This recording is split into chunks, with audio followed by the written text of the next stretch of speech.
Hello viewers, আসসালামু আলাইকুম।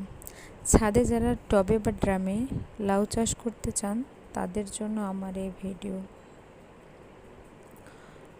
সম্পূর্ণ কীটনাশক ও সার ছাড়া লাউ চারা রোপণ।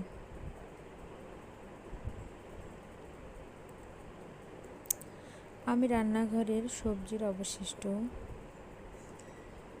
ডিমের খোসা, কলার খোসা, চা পাতা অবশিষ্ট সব ফেলে না দিয়ে এগুলো একটা ড্রামে জমা করেছি।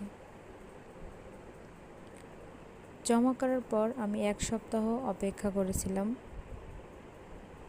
1 সপ্তাহ পর সেখানে উপরে একটু মাটি দিয়ে একটা ছোট্ট লাউ চারা রোপণ করেছি।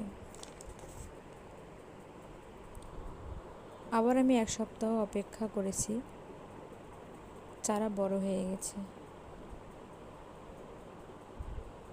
এখন পর্যন্ত আমি কোনো কীটনাশক বা সার ব্যবহার করিনি।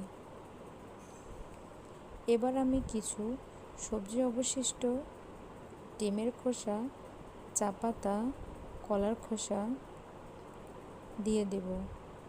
ডিমের খোসাগুলো আমি সুন্দর করে গুঁড়ো করে নিয়েছি।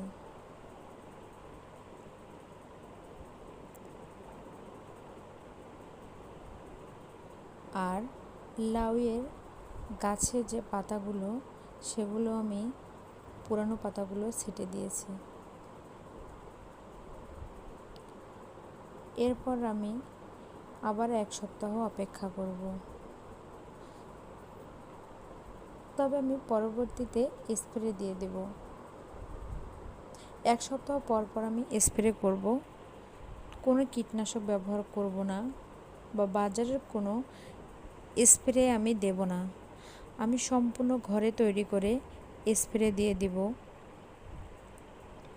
যাতে আমার লাউ চারাটা সম্পূর্ণ অর্গানিক পদ্ধতিতে হয় এবং অর্গানিক পদ্ধতিতে আমি লাউ পাই।